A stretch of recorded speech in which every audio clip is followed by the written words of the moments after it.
começar mais uma edição do programa Uma Nova Visão. Nosso tema hoje é o suicídio à luz do Espiritismo.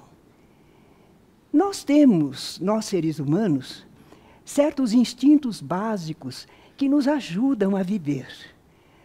Talvez seja o mais forte, o mais importante de todos, que é o instinto de sobrevivência, que nos faz ter apego à vida, lutar por ela, defendê-la a todo custo.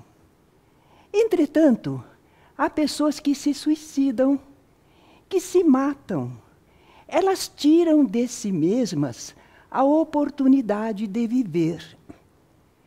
Uma pessoa se matar é um fato muito triste. É um fato lamentável e indesejável, porque com o suicídio se perde uma vida humana, com todo o seu potencial intrínseco, real, um valor admirável que representa a vida humana. E, entretanto, apesar do instinto de sobrevivência, nós estamos vendo que as estatísticas afirmam que está aumentando o número de suicídios na nossa sociedade, principalmente entre os jovens e os adolescentes. Podemos imaginar, não é? Pais que veem um filho, na flor da idade, se suicidar. Será que o viver está ficando difícil demais? Ou será que nós é que estamos complicando a vida?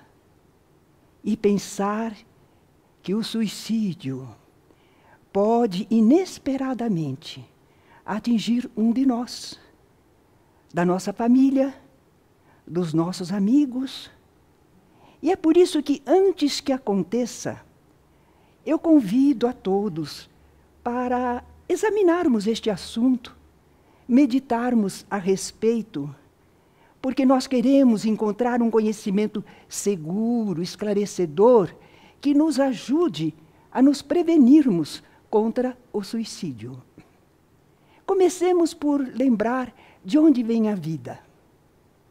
De Deus. Deus é a origem da vida. Ele é que criou a vida, a mantém e a sustenta no universo. A vida é de Deus, não é nossa. Nós não demos a vida a nós mesmos. Nós estamos apenas usando a vida. Nós usufruímos da vida que Deus nos deu. Agora, Deus nada faz, inútil nem mal. Se Deus criou a vida, ela é útil, ela tem uma finalidade boa, visa um propósito superior, são os desígnios divinos. E vivendo, nós estamos cumprindo essa vontade de Deus, o programa de Deus. E Deus é tão sábio e amoroso que quando nós vivemos, agimos, quando nós realizamos o nosso trabalho, nós também recebemos um salário divino. Nós recebemos uma recompensa. É o nosso próprio progresso intelectual ou moral. Então, destruir a vida orgânica voluntariamente é querer interferir nesse programa divino, nesse processo de progresso, de desenvolvimento. Nós queremos modificar esse processo, ou quem sabe impedir. Mas a que título nós queremos fazer isso? Acaso sabemos mais do que Deus? Somos mais bondosos do que Ele? Nós nem sabemos ao certo onde o suicídio vai nos levar.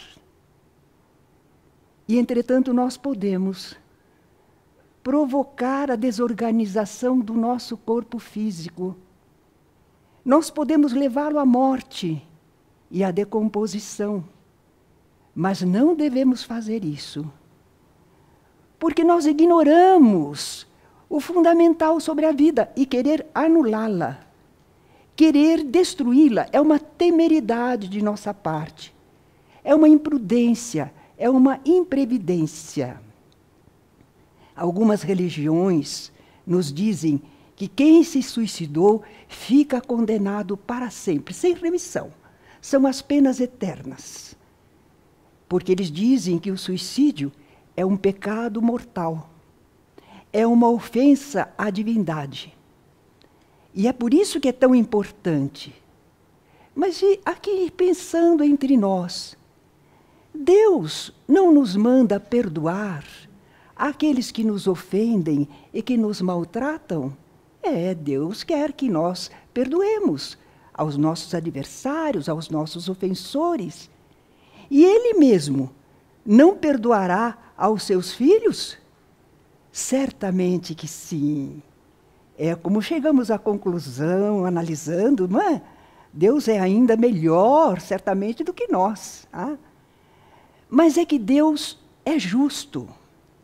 Ele tem de dar a cada um segundo as suas obras. Não foi o que Jesus nos ensinou? A cada um segundo suas obras. Então, o ato mau do suicida terá de ter no além consequências más, infelizes. Essas consequências vão variar muito.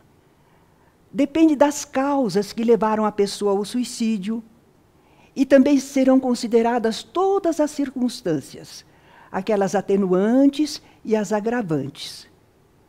A literatura espírita é muito rica e esclarecedora quanto à situação dos espíritos no pós-morte, porque nós temos o intercâmbio mediúnico, nós empregamos a mediunidade. E aí podemos observar o lado de lá da vida, colher informações sobre o que se passa no além, no plano invisível. E aí nós vamos observar que para o suicida, o sofrimento começa logo após a morte do corpo. Primeira conclusão, ele vê que não se acabou. Ele esperava acabar, findar com a sua vida, mas não conseguiu. E ele também constata que não deixou de sofrer. O problema, o sofrimento continua. Ele não resolveu o seu problema, pelo contrário, complicou mais. Então, até aquela perturbação que todos nós experimentamos ao desencarnar, porque estamos deixando o corpo e estamos entrando na percepção espiritual. Então, há uma ligeira perturbação no desencarnar. Mas para o suicida, ela não é uma perturbação natural e rápida. Ela se prolonga. O espírito do suicida pode se sentir sempre caindo, se ele se jogou de uma altura para morrer. Ele pode se sentir sufocando, ou sangrando. Então é um sofrimento muito grande. É como ele se sente. É aquela impressão fortíssima, última, que ele guardou consigo. Mas às vezes o espírito, por algum tempo, continua em ligação com o seu corpo. E pode levar o desencarnado a assistir à decomposição corpórea. Bem, ele já não está mais ligado ao corpo pelo sistema nervoso. Ele não está sentindo o corpo, mas ele vê. Ele está ao lado, ele se sente ligado. Então ele sofre impressões de dor, de asco, de horror. Doloroso? Não. Mas é preciso que a gente saiba estas coisas. Porque se nós não sabemos, na nossa ignorância, nós pensamos que morrer é tão bom, eu termino com tudo, não é? Se no lado de lá, esse espírito do suicida ainda estiver conseguindo perceber algo do que se passa na Terra, porque nem todos tomam esse conhecimento, ficam na sua perturbação, na sua vida íntima. Mas alguns conseguem perceber algo do ambiente. Então, esse suicida pode vir a ter outros sofrimentos também. Primeiro, ele observa seus seres queridos, que lamentam sua morte, que estão desesperados, porque ele fez isso, porque ela agiu dessa maneira. Então é um sofrimento para ele. Também pode ser que ele sofra porque ele queria que alguém ficasse magoado, sofredor pela morte dele. Mas ele percebe que a pessoa nem ligou, que a pessoa continuou a sua vida, não é? Ele também sofre porque ele chega a compreender que ele desperdiçou oportunidades valiosas, que a vida que ele estava vivendo eram bênçãos e ele não soube dar valor. Quantos sofrimentos pode aguardar o suicida? Mas não é para castigá-lo. Deus é amor, é sabedoria. É uma necessidade para ele entender, compreender que se matar não é o melhor para ele, nem para a vida universal. Mas só que muitas vezes o espírita não é capaz de divisar um termo para os seus sofrimentos. Então, para ele, os sofrimentos vão parecer eternos. Isto vai durar para sempre? Não, certamente que não, não é? As consequências más, os sofrimentos, são para o seu aprendizado. E haverá um término, porque Deus não é somente justo, que dá a cada um segundo suas obras. Ele é também sábio e misericordioso. O Pai Divino sabe que nós somos seres humanos, que ainda estamos pouco desenvolvidos intelectual e moralmente, e é por isso que nós erramos, inclusive praticando o suicídio. O que o suicida estiver sofrendo no plano espiritual acabará por promover em seu íntimo benéficas modificações. Nós amadurecemos com as experiências que enfrentamos. Aqueles efeitos maus que o suicida provocara irão se esgotando. E ele poderá começar a sua recuperação. Ele vai receber ajuda, orientação dos bons espíritos, que vão orientá-lo para ele saber enfrentar e superar as tristes consequências daquele seu ato infeliz. E nós, encarnados, também podemos ajudar os suicidas. Eles não estão esquecidos por nós, nossos familiares, amigos que sofreram essa tentação do suicídio, nós podemos lembrá-los fazendo preces. Quando aquela prece que movimenta energias no campo espiritual chega até o suicida, faz com que ele se sinta esperançoso.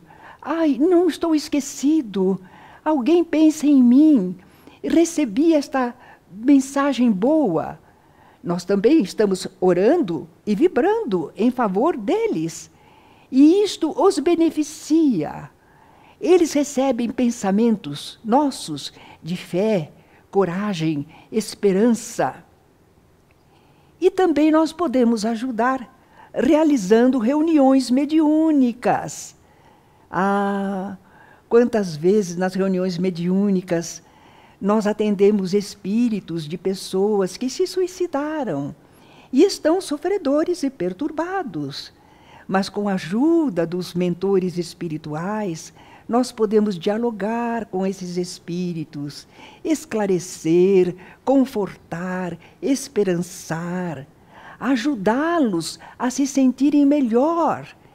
E às vezes eles nem estavam percebendo, os amigos espirituais, mas depois de estarmos ali conversando, dirigindo seus pensamentos, orando com ele começa a visualizar o plano espiritual superior, os amigos espirituais. Quantos espíritas não são ajudados e encaminhados na vida espiritual graças às reuniões mediúnicas? Nós estamos aqui conversando sobre o suicídio à luz da doutrina espírita para entender vários ângulos da questão. Então nós mostramos aí o socorro que o suicida pode receber, sim, não está condenado para sempre. Mas apesar de toda a ajuda recebida para se recuperarem, os suicidas terão pela frente um longo trabalho. A lei divina é justa, misericordiosa, mas justa. Para conseguirem fazer cessar os efeitos que eles mesmos provocaram e para gerarem para si mesmos novas e melhores condições de vida, tanto lá no plano espiritual onde eles estão, como mais tarde nas reencarnações, eles vão precisar de coragem, de força de vontade.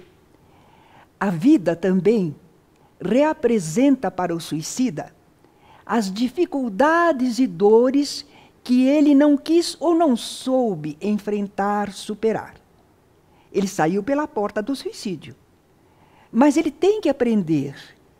Nós estamos na vida para aprender como as coisas são, o que podemos fazer, qual é o melhor caminho. É isso que nós estamos aprendendo com a vida, mesmo nas dificuldades. Então ele não quis enfrentar e superar na existência anterior. Mas a vida é uma mestra que reapresenta o problema. Na escola, não é? A professora quer que os alunos, na lição de aritmética, aprendam a fazer uma soma, não é? Então, uma soma, uma multiplicação. Então diz, você comprou 3 laranjas e comprou depois meia dúzia de bananas. Com quantas frutas você ficou? Se o aluninho não soube responder, numa outra lição, lá vai a professora. Ela muda as frutas, ela muda a quantidade, mas o problema é o mesmo. Assim, a vida, que é a grande mestra, reapresenta para nós os problemas dos quais nós tentamos fugir pela porta do suicídio. E nós vamos ter que demonstrar nessa nova existência nossa capacidade. Temos que superar a tendência suicida. Estão percebendo, caros irmãos? Estão percebendo como o conhecimento espírita é um verdadeiro antídoto para a tendência suicida? Quem conhece doutrina espírita, conhece todos estes aspectos, naturalmente que tem mais condições de resistir à sugestão para o suicídio, não é? O Espiritismo nos ajuda a ter calma, paciência e resignação ante os problemas da vida, porque está nos explicando que são provas e expiações necessárias. O Espiritismo demonstra para nós que o suicídio traz consequências indesejáveis para nós. Não resolve problemas, pelo contrário, complica a nossa situação. Então, é um alerta ao conhecimento espírita. É um alerta, inclusive, nos dizendo que, às vezes, aquele pensamento insistente que fala, é melhor morrer, assim você não aguenta estas coisas, você foge de tudo. Que pensamentos são esses? De onde vêm esses pensamentos? Eles vêm de espíritos adversários que nos querem fazer perder a presente reencarnação, mas nos cabe prevenir, superar essa tendência suicida. Nós temos que fazer aquilo que Jesus recomendou. Jesus é o grande mestre, não é? Temos que vigiar e orar, vigiar nossos pensamentos e sentimentos, prestar atenção no que nos acontece para não acolher aquilo que for mal, e orar sempre em busca de amparo, de força, contra esses impulsos inferiores. Também aprendemos com Jesus a sermos sempre ágeis, ativos para o bem. Ocupar nossa mente, ocupar nossas mãos em atividades dignas e úteis. Nós falamos em orar. No Evangelho segundo o Espiritismo, no capítulo 28, no item 30, nós temos 3 exemplos de oração para quem está sofrendo. Eu pedi a umas companheiras que preparassem para ler para nós essas orações. Orações que nos sugerem como devemos orar quando estamos sofrendo estes problemas, estas dificuldades. Meu Deus, és soberanamente justo todo sofrimento neste mundo. Há, pois, de ter a sua causa e a sua utilidade. Aceito a aflição que acabo de experimentar. como expiação de minhas faltas passadas e como prova para o futuro. Bons espíritos que me protegeis, dai-me força para suportá-la sem lamentos. Fazei que ela me seja um aviso salutar, que me acresça a experiência, que abata em mim o orgulho, a ambição, a tola vaidade e o egoísmo, que contribua para o meu adiantamento. Repararam como também em o Evangelho segundo o Espiritismo nós temos orientação de como agir, como orar para nos defendermos? Temos ainda mais uma oração, que eu peço, por favor, que leia. Ok. Ó meu Deus, dá-me forças para suportar as provações que te aprouve destinar-me.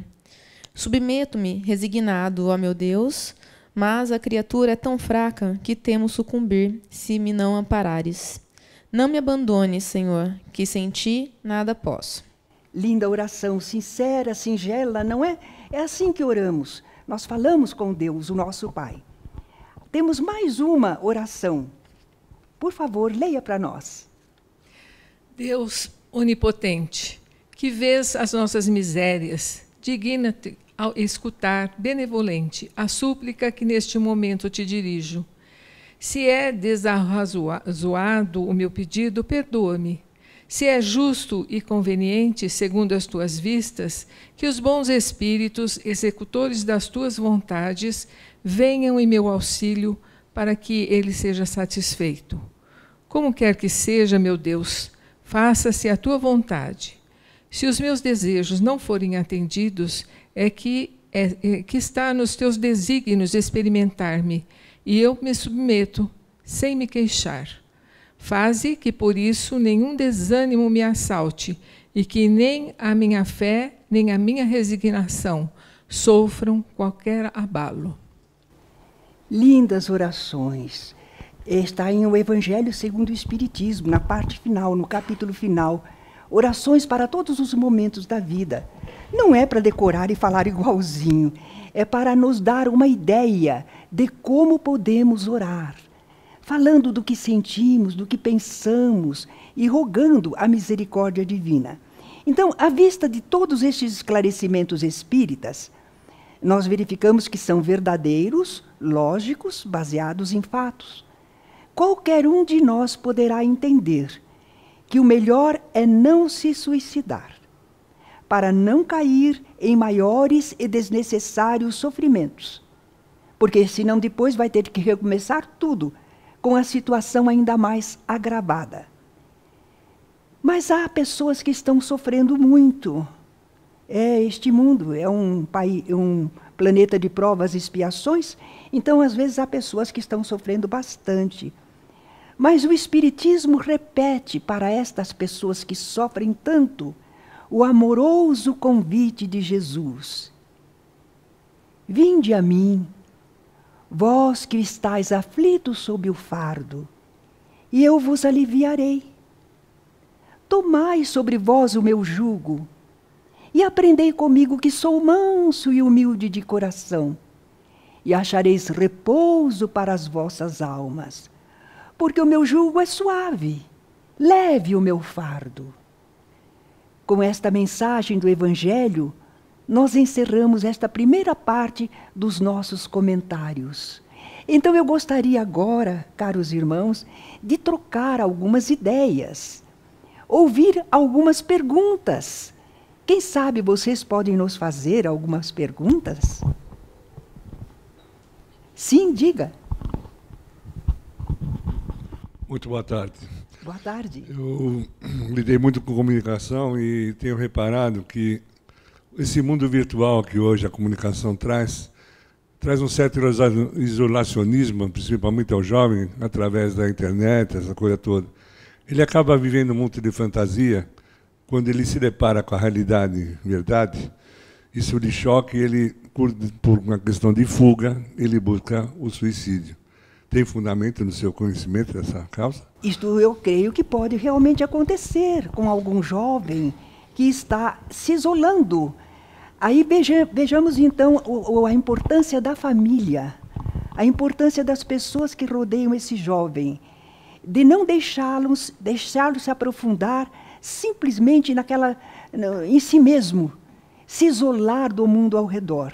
A contribuição da família, com a convivência, com orientação, com um alegre conversar, porque geralmente, às vezes, vamos conversar com o jovem para repreender, para acautelar. Nós não conversamos, às vezes, com os nossos jovens com simpatia, com alegria, por estarmos juntos com ele. Então, eu acho que se a família, se as pessoas que rodeiam o jovem souberem atraí-lo para esta convivência, o jovem não sofrerá esse total domínio do plano da televisão, que tira da realidade e que deixa o jovem numa situação assim de receber uma sugestão tão terrível quanto a do suicídio, não é? Eu creio que compete à sociedade, especialmente à família, amar o jovem, não deixá-lo se ensimesmar, não é? É um pouco difícil, não é? Porque aqueles jogos e aquela televisão atraem tanto ao jovem, mas temos que fazer a nossa parte. Temos que procurar ajudar os jovens, não deixá-los sozinhos, vítima destas ideias dominantes. Dona Terezinha, sim. Meu nome é Tânia. Sim, Tânia. Eu gostaria que a senhora fizesse um comentário sobre a reencarnação de um suicida. Sobre o tempo, se essa reencarnação seria de um tempo mais rápido, mais demorado, ou se cada caso é um caso. Você acabou de concluir que realmente cada caso é um caso. Dentro da vida universal não podemos estabelecer um paradigma e dizer é sempre assim. Não, não. Por que se suicidou? Quanto tempo lhe restava para viver? Ou o que ficou que ele não conseguiu superar? Varia ao imenso entre as criaturas. Então, a sabedoria divina vai ensejar, às vezes, uma reencarnação de poucas horas, quem sabe alguns dias ou alguns aninhos, que nós, às vezes, dizemos, mas por que uma vida tão curta? Por que Deus não deixou essa criança viver mais? Às vezes, pode ser um complemento de alguma reencarnação, não é? Mas se há um propósito, porque não é só uma questão de meses e anos, é uma questão de tarefas, de aprendizados, não é? Então, nós vemos que pode ser pouco tempo, pode ser mais prolongado. Há pessoas que reencarnam com grandes sequelas físicas e há outros que não reencarnam com sequelas físicas, mas com sequelas no campo da inteligência, da intelectualidade, que foi a parte lesada, não é? Então, temos muitas oportunidades. Existe um livro da médium Ivone do Amaral Pereira, não é? Que ela vai falar sobre a questão do suicida, não é? De forma que existem livros na literatura espírita que enfocam essas consequências e também a redenção desses espíritos que lá atrás, numa outra encarnação, foram suicidas, mas que depois conseguem se redimir e às vezes se tornam grandes expoentes do amor e da verdade. Por favor, eu penso que ali está alguém querendo me perguntar algo. Terezinha, na casa espírita chegam muitas pessoas com diversos problemas. Como responder àqueles que chegam dizendo, quero deixar de viver, acho que morreu, acabou? Morreu, acabou, é? Pelo menos terei deixado de sofrer, é o que pensam. Será que acabou? Nós vamos lembrar de Jesus. Jesus afirmou certa vez, Deus não é Deus de mortos, porque para Ele todos vivem. Jesus está dizendo o quê? Que no plano espiritual as criaturas estão vivas. O corpo morreu, mas o espírito não. O espírito é imortal, criado por Deus, não é? Então, quando Jesus ressurgiu espiritualmente, sim, ele havia sido sacrificado lá no Gólgota, mas ele ressuscitou, ressurgiu, reapareceu depois da morte. Então, ele está dando a prova de que a vida continua depois da morte. E quando ele se comunicou com os discípulos, conversando com eles, ele demonstrou realmente que nós podemos voltar e nos relacionarmos com as pessoas neste mundo. Nós temos aí essa comprovação. Isso, se não quisermos falar dos fenômenos de percepção e funções extrasensoriais, daqueles fenômenos no momento da morte, das experiências de quase morte, das informações que nós obtemos daqueles que já desencarnaram através da mediunidade, das lembranças espontâneas ou provocadas pela hipnose, em que as pessoas relembram situações de vidas passadas, enfim, tudo isto está nos mostrando que a vida não começou com o corpo e também não vai acabar com a morte dele, não é? Nós já existíamos antes. Nós transcendemos o corpo em certos estados e continuamos a existir depois dele. E ainda vamos reencarnar posteriormente, não é? Bem, parece que ali aquele senhor queria fazer uma pergunta. Dona Terezinha, meu nome é Fábio, tenho 2 filhos. Sim, Fábio. Esperados, amados, e minha família foi acometida pelo suicídio por um filho de 16 anos de idade. Pergunto para a senhora, vou fazer uma pergunta em 2. Sim. Aonde falhamos? Isso não seria uma prova e expiação para a família pelo plano espiritual? Jamais Deus faria alguém perder a sua existência corpórea para servir de expiação ou de prova para outros. Não. Acontece que tudo que nós vemos na vida e enfrentamos na vida servem de prova ou de expiação para nós, não é? Então, jamais nós podemos pensar que houve uma programação divina para que ao seu filho se suicidando, a vocês resgatassem problemas do passado. Não há justiça superior nisso. Isso poderia ser uma vingança, mas o que aprendemos com isso? Quando Deus nos faz passar por expiações, é para nós entendermos que aquele não é um bom caminho.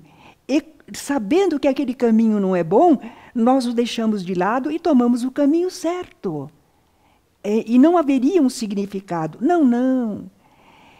O seu filhinho é um espírito imortal, que já viveu muitas vezes. Ele já, nas experiências anteriores, ele tem seus merecimentos e tem os seus problemas. Ele tem suas ligações espirituais. E na presente encarnação, uma nova oportunidade para ele. Será que ele soube superar as sugestões más? Será que ele conseguiu se firmar na fé? Será que ele encontrou o apoio da fé? Então, estas coisas, sim, podem ter contribuído como responsabilidade dos pais. Desculpe eu falar. Não é para deixar ninguém sofredor. Mas é assim, acontece que às vezes nós nos distraímos e não passamos o conhecimento espiritual para nossos filhos. Achamos é jovem, tem tempo, não é? Mas acontece que os nossos filhos são espíritos reencarnados. Não são alminhas novas, criadas agora, recém-saídas da mão de Deus. Então, eles são um mundo que precisa de orientação e de amparo, especialmente do conhecimento espiritual. Porque a fé é isso, é conhecimento sobre as coisas espirituais, para que nós possamos nos guiar pelos caminhos certos, evitando os desvios que nos levam a situações infelizes. Então, será que houve alguma responsabilidade de vocês? Talvez, mas houve também da parte dele. Porque se ele era jovem no corpo, ele era um espírito antigo e vivido. Ele já era alguém consciente diante de Deus. E ele também não usou as possibilidades que possuía como filho de Deus, não é? Então não procuremos quem é o culpado. Diante das dores, dos problemas, não temos que procurar quem é o culpado, temos que ajudar. E como seu filho perdeu o corpo, mas não perdeu a vida, vamos amá-lo. Vocês vão amar, vão ajudá-lo, vão vibrar por ele, para que ele seja preparado e tenha uma nova encarnação na qual ele consiga triunfar de todas as dificuldades. Jesus fala a respeito disso, não é? Para nós, quando ele encontrou um cego de nascença, e os apóstolos perguntaram: Senhor, quem pecou? Ele ou seus pais, para que ele nascesse cego? Jesus disse: nem ele, nem seus pais, mas é para que se cumpram as obras de Deus.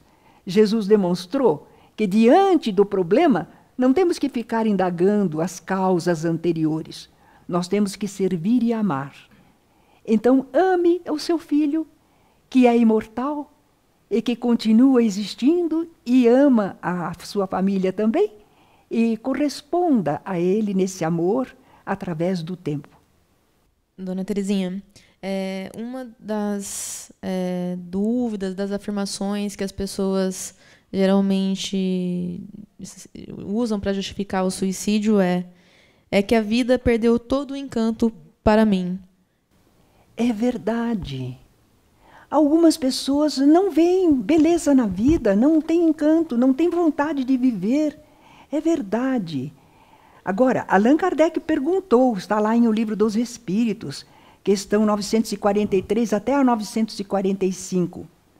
De onde nasce esse desgosto da vida, que sem motivos plausíveis se apodera de certos indivíduos? Como será que os instrutores espirituais responderam?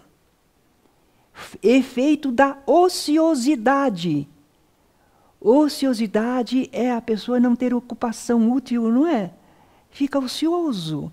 Nós não fomos criados para sermos ociosos. Jesus disse: meu Pai trabalha constantemente e eu também trabalho. E nós, às vezes, nos deixamos assim à margem da vida. Sabe que certas sociedades ricas, em que a pessoa tem de tudo, entretanto, o grau de suicídio lá é grande, porque falta essa fé de que eles vão falar. Ociosidade, falta de fé, de conhecimento espiritual para a pessoa. E também estar a pessoa saciada. Quer dizer, goza de tudo. Pensa que a vida é só gozar, gozar, gozar. Mas chega a um ponto em que entendia, enfastia, e não vê sentido na vida. Insensatos, disse o Espírito, por que não trabalhavam? A existência não lhes teria sido tão pesada.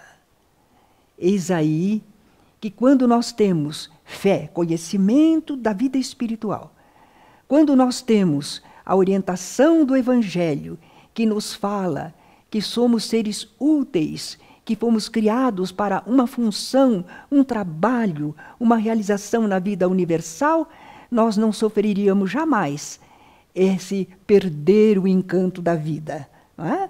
Nós sempre encontraríamos encanto na vida, no amar, no servir, nos sentirmos úteis à humanidade. Mais alguém? Aqui, o microfone, por favor. Terezinha. Sim. Meu nome é Marcos. Lá atrás. Boa tarde. Diga, Marcos.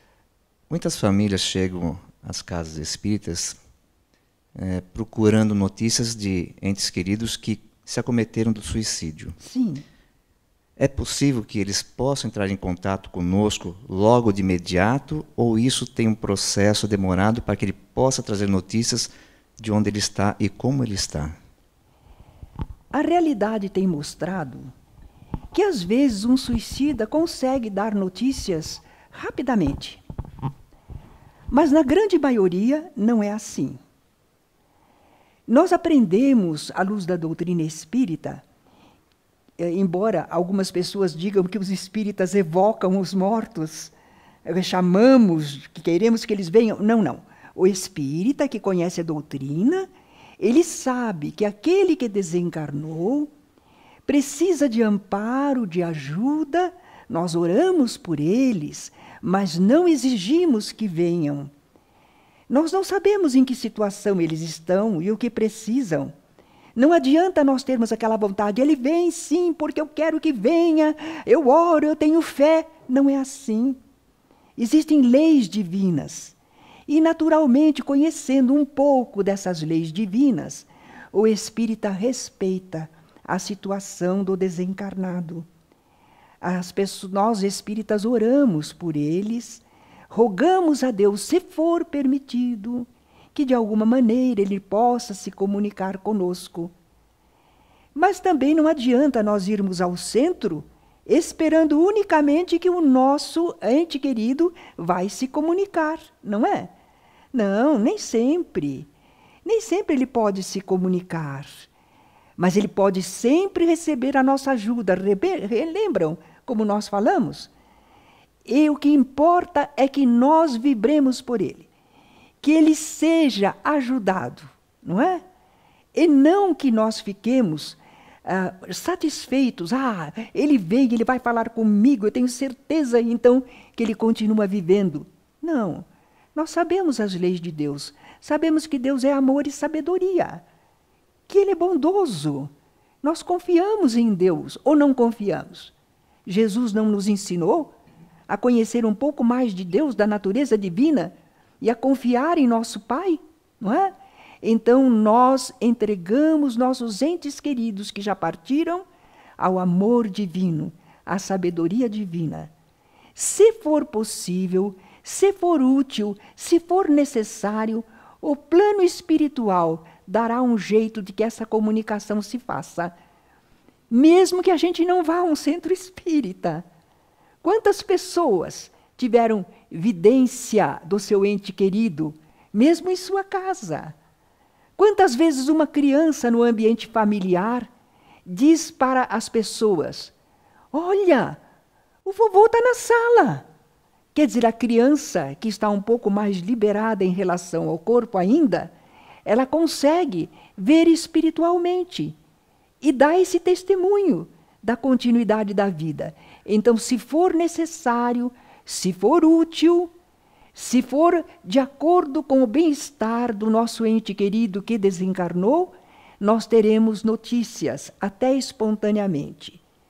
Enquanto isso, nós oramos, vibramos e, na nossa fé, respeitamos a vontade divina e aguardamos confiantes o futuro que nos reunirá de novo na vida espiritual.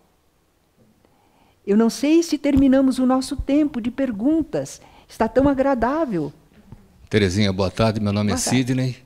Eu acredito que, com o desenvolvimento da inteligência humana aqui no nosso planeta, através da tecnologia que nos é apresentada, cabe ao espírito encarnado procurar entender mais a sua essência como espírito.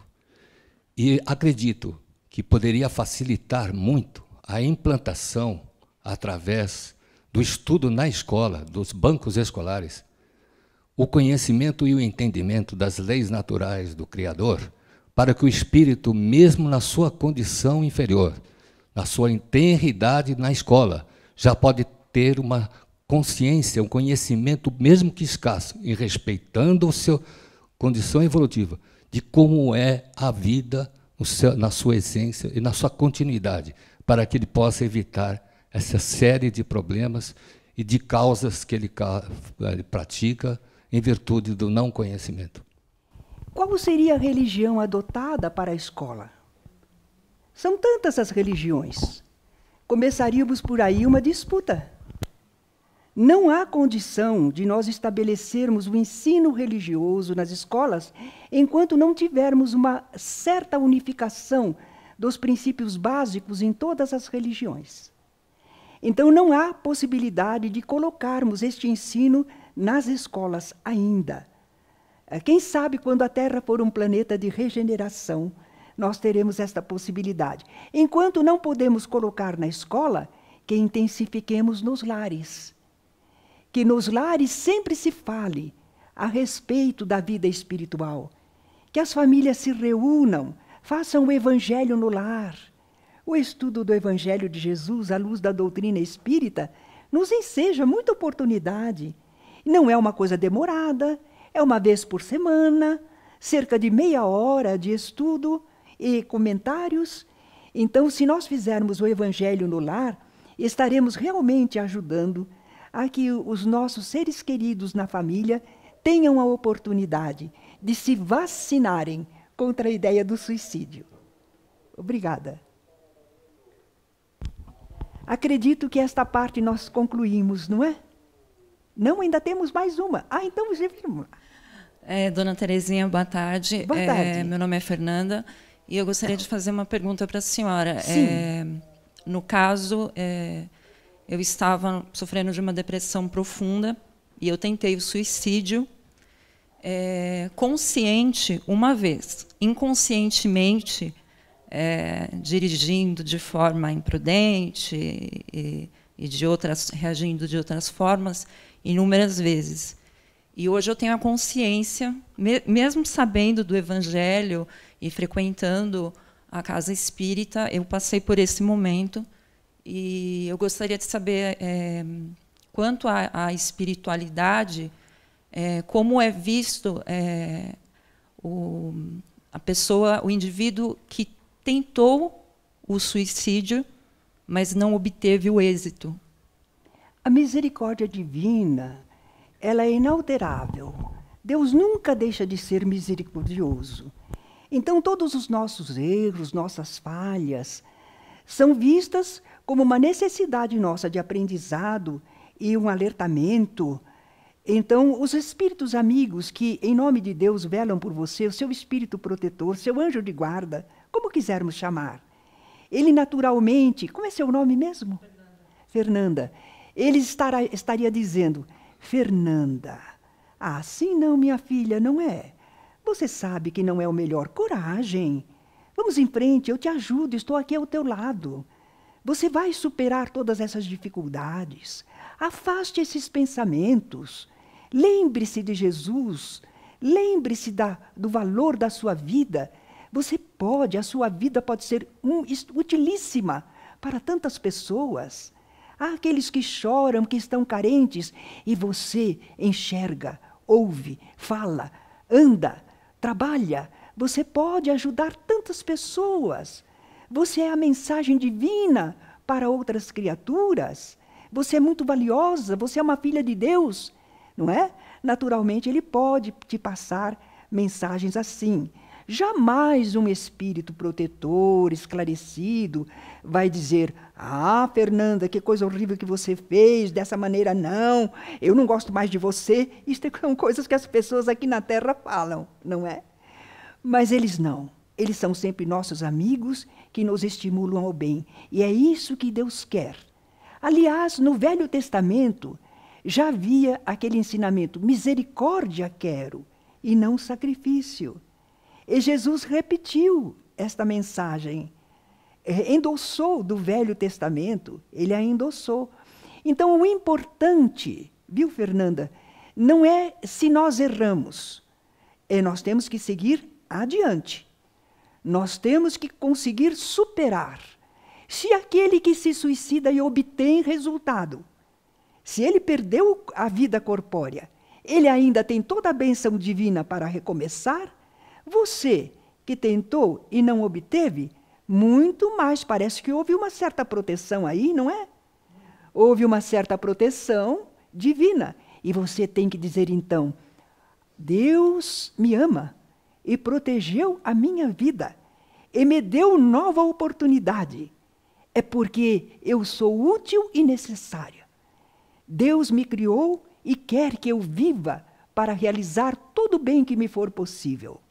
Aí, com este pensamento, você segue adiante e não ouça mais as sugestões outras que podem vir pelo pensamento. Você sabe que nós temos, como é que diz o apóstolo Paulo? Que estamos rodeados por nuvens de testemunhas. Então, além das pessoas encarnadas, nós temos muitos seres espirituais, pessoas que viveram aqui na Terra, estão desprovidas do corpo físico, mas que pensam, sentem e agem. E nós devemos escolher as nossas companhias. Aos que não são bons, nós enviamos o nosso pensamento de bondade, desejando que progridam e que encontrem o seu caminho para o bem. E aos que nos falam acertadamente, a esses nós ouvimos e prestamos atenção. Aos outros, fecha a porta. E qual é o meio de fechar a porta? Ocupar-se dignamente. Porque quando a mente está ocupada, não dá para ouvirmos as sugestões inferiores. Eu agradeço a todos mas percebemos que o nosso horário já terminou. Repararam como este assunto é fascinante e é muito importante. Eu gostaria de concluir o nosso encontro dizendo que enquanto não aprendemos a prevenir, a suportar, a superar os problemas que a vida nos apresenta, esses problemas nos parecem, assim, difíceis e insuportáveis. Mas quando nós estivermos conscientes, capacitados, então nós superaremos tudo isso, não nos deixaremos afligir mais, não é? Quando estivermos evoluídos, nenhum obstáculo mais será insuperável ou insuportável para nós. Repararam que há criaturas que enfrentam problemas dificílimos na vida e enfrentam com serenidade, sem perder a fé em Deus, ainda sendo capazes de bondade para os que estão ao seu redor? Essa alma é uma alma que já desenvolveu sua potencialidade. Gostaria de concluir com uma poesia que me foi inspirada certa vez. Dei-lhe o nome de Fiat Voluntas Tua, seja feita a tua vontade. Como quero, Senhor, que a vida corra, assim a vida corra para mim. Na solidão, qual galé em masmorra, entre amigos, quais flores num jardim. E enquanto seu amor a mim socorra, livrando Abel, desfazendo Caim, para que brilhe a luz e a sombra morra, bendirei seu amor até o fim. Que me sei, pobre alma imperfeita, pensa ao vício, ao ócio ainda afeita, vela solta em mar de treva e aflição. E o amor de Deus é o leme dessa nave, a estrela guia, o zéfiro suave, que a conduz e leva à salvação. Obrigada.